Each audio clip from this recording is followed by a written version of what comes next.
En este video vamos a ver la teoría de filtros. Principalmente nos vamos a enfocar a lo que son los filtros pasivos con diferentes tipos de respuesta.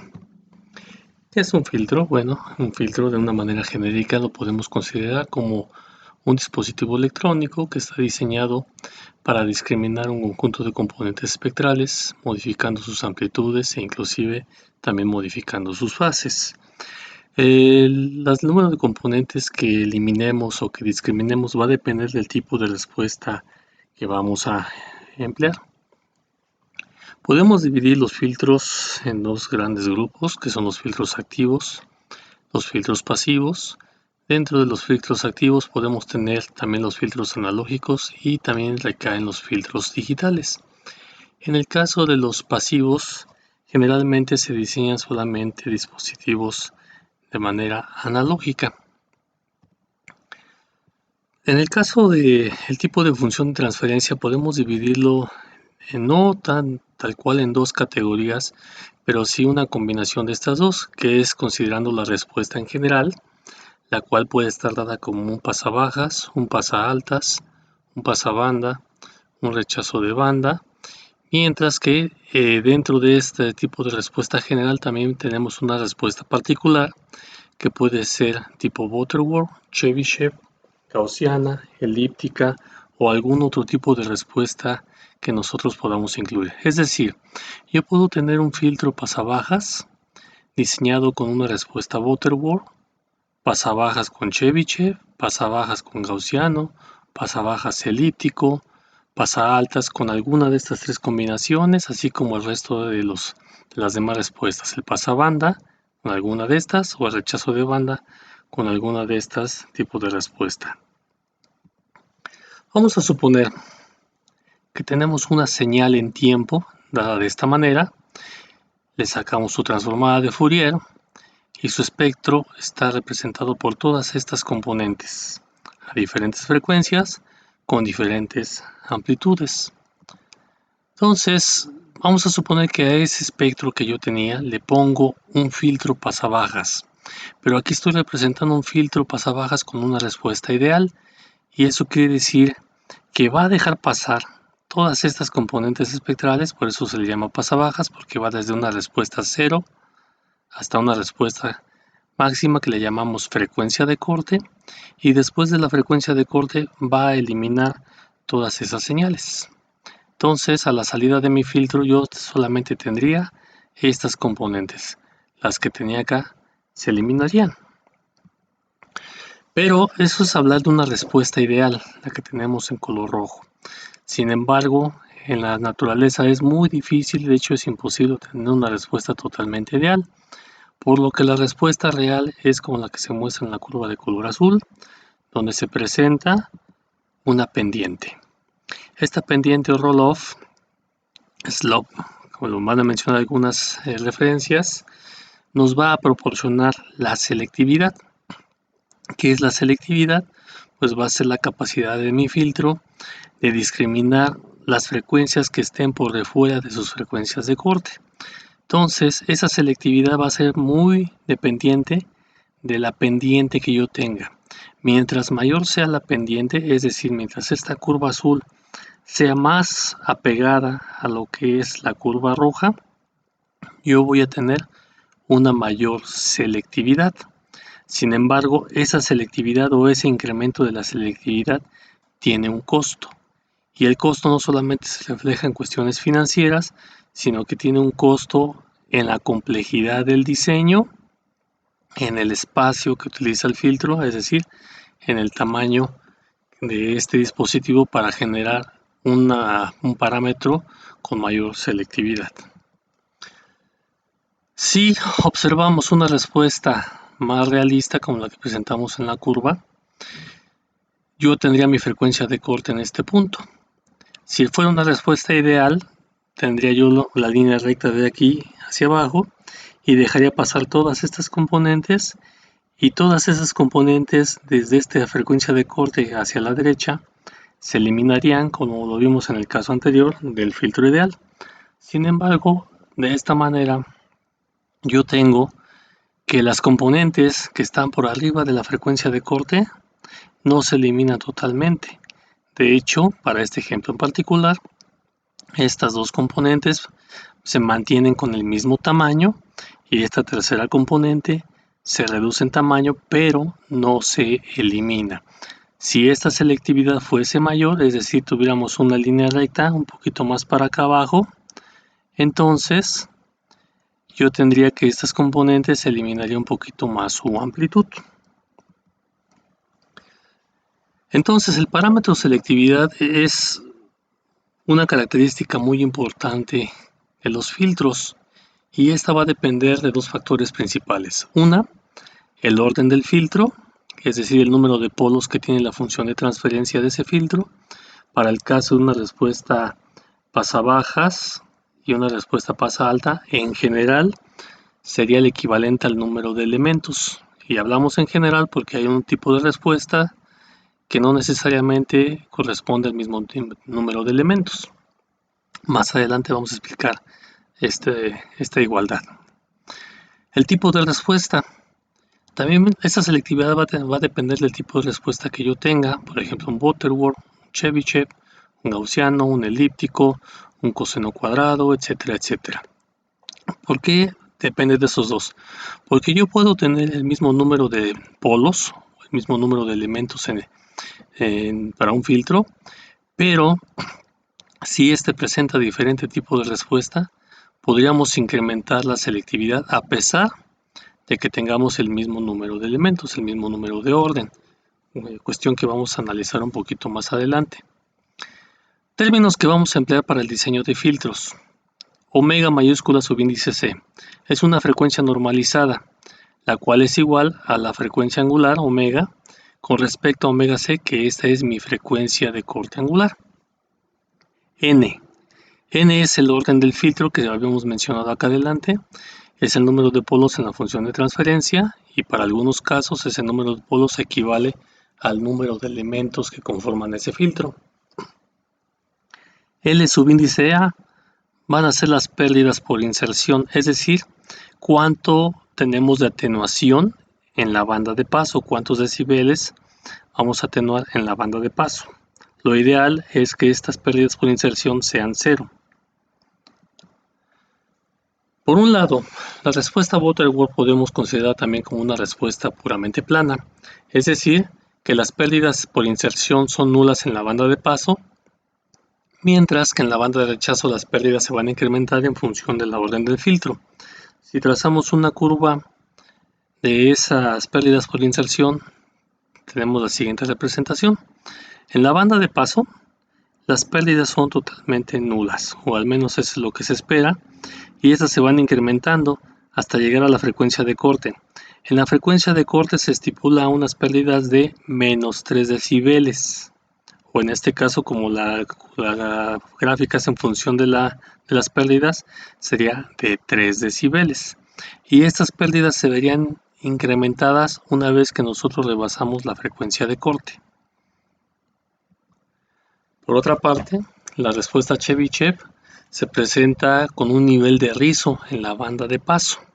Entonces, en esa banda de paso las pérdidas por inserción van a fluctuar y eso va a depender de ese nivel de rizo que seleccionemos, y estas pérdidas se van a ver incrementadas después de mi frecuencia de corte. Nuevamente, si trazamos una curva con respecto a esas pérdidas por inserción, yo voy a tener que en la banda de paso se va a presentar una fluctuación de esas pérdidas por inserción, y este nivel LA subíndice R es el que vamos a denominar como nivel de rizado o nivel de rizo, es decir, cuánto va a variar desde una inserción 0 hasta una inserción máxima LAR, y después de mi frecuencia de corte estas pérdidas se van a incrementar. Para el caso de la respuesta elíptica, este es un tipo de respuesta que presenta rizo tanto en la banda de paso como en la banda de rechazo. Si yo observo nuevamente la gráfica de pérdidas por inserción, nuevamente voy a tener unas pérdidas en la banda de paso que van a fluctuar dependiendo del nivel de rizo que yo seleccione, y después de la frecuencia de corte voy a tener también un nivel de rizo en las cuales las pérdidas también van a fluctuar. Por ejemplo, en este punto llegamos a un máximo de pérdidas, Estas se van reduciendo hasta llegar a un mínimo específico y nuevamente se van a incrementar y así sucesivamente. El tipo de respuesta que yo obtenga aquí pues va a depender mucho del diseño del filtro, del nivel de rizo que yo seleccione y del número de polos o el orden del filtro que yo utilice en el diseño. Por ejemplo, vamos a analizar las dos respuestas más comunes y de las que nos vamos a enfocar, que es para el caso del butterworth. Dadas ciertas necesidades en la función de transferencia, el número de polos a emplear está dada por esta expresión: n mayor o igual al logaritmo base 10, lo que tenemos entre paréntesis, que es 10 a la 0.1 por LAS, donde LAS recordemos que son las pérdidas por inserción, pero a una frecuencia específica. Más adelante vamos a mencionar esto con más detenimiento. Menos 1 entre 2 logaritmo de omega máxima S. ¿Quién es esta omega máxima S? Lo vamos a definir aquí. Entonces, LAS es la atenuación deseada a una frecuencia específica dada por omega S.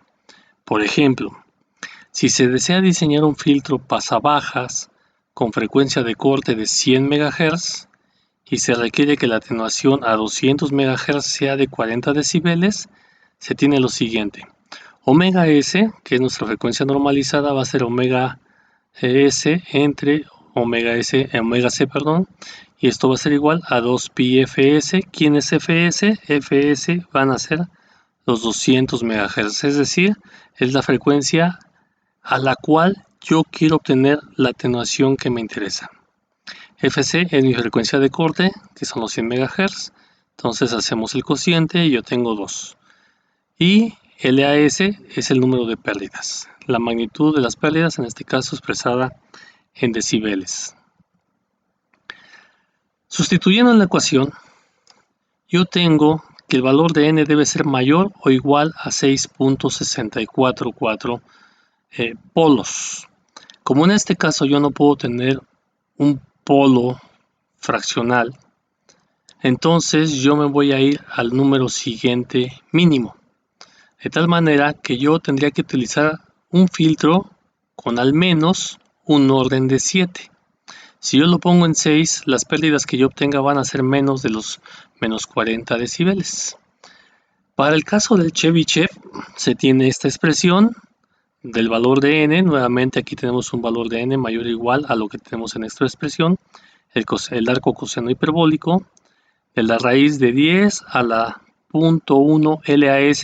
Recordemos nuevamente que LAS son las pérdidas que yo necesito a una frecuencia específica, y LAR, y ese LAR es el que vimos en las gráficas anteriores, es el nivel de rizo que yo voy a emplear en la respuesta Chebyshev. Omega S, pues la frecuencia normalizada donde yo voy a obtener estas pérdidas. Entonces aquí lo mencionamos, LR es el nivel de rizo que vamos a manejar. Vamos a suponer las mismas características que para el caso de la respuesta butterworth, donde LAS es 40 decibeles y omega S es igual a 2. Pero ahora vamos a agregar el parámetro rizo. Y el rizo yo lo voy a sugerir que sea de 0.1 decibeles. Entonces, vamos a sustituir los valores en esta ecuación. Y tenemos que el resultado para el filtro con respuesta Chebyshev se tiene que n es igual a 5.45, por lo que se tendría que utilizar un filtro de orden n igual a 6 para alcanzar los 40 decibeles a la frecuencia que me interesa. Entonces, aquí es importante recalcar. Para el caso del butterworth, para obtener 40 decibeles de atenuación yo necesito un orden 7. Para el caso del Chebyshev yo necesito un orden 6, entonces aquí podemos observar que la selectividad no solamente va a depender del número de elementos, del número de polos, sino también del tipo de respuesta que yo voy a utilizar. Entonces, a esa frecuencia Fs, yo tengo estas componentes espectrales. A mi frecuencia Fc, para el caso particular de este ejemplo, serían los 100 MHz, y la Fs sería de 200 MHz. Entonces, después de mi frecuencia de corte, desde aquí hasta acá, la atenuación del filtro es de 40 decibeles. Entonces, esta es la frecuencia o FS que yo estoy requiriendo, y estas son las atenuaciones LAS que yo estoy manejando. Para ejemplificar cómo obtenemos el orden del filtro, pues hicimos una pequeña rutina en MATLAB. Para el orden del Butterworth, lo analizamos. Vamos a suponer aquí que FS nuevamente es 2, es decir, el doble de la frecuencia de corte. ¿Cuántas pérdidas yo requiero? Los 40 decibeles, y aquí es el valor que obtuvimos anteriormente, 6.6438.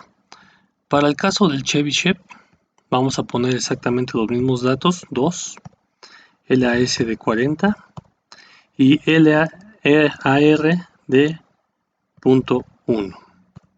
Entonces aquí podemos observar que el orden del filtro que se requiere es mucho menor que para el caso del Butterworth para las mismas condiciones. Pero ¿qué pasaría cuando variamos el nivel del rizo? Ponemos las mismas condiciones.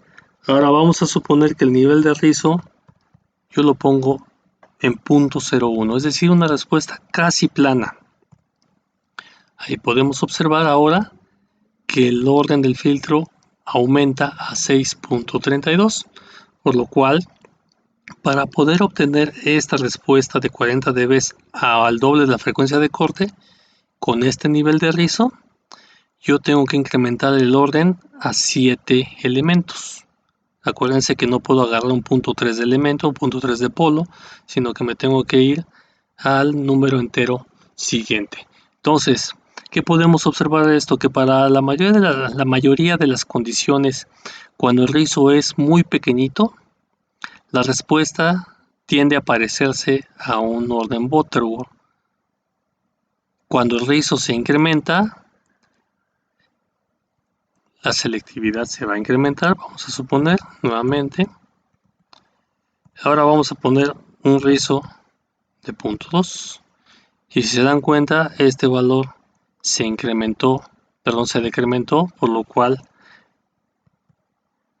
se requeriría un menor número de, vamos a poner aquí 0.5, aquí me voy a 4.8, es decir, yo pasaría de tener 6 polos a tener 5 polos, siempre y cuando el rizo fuera más grande.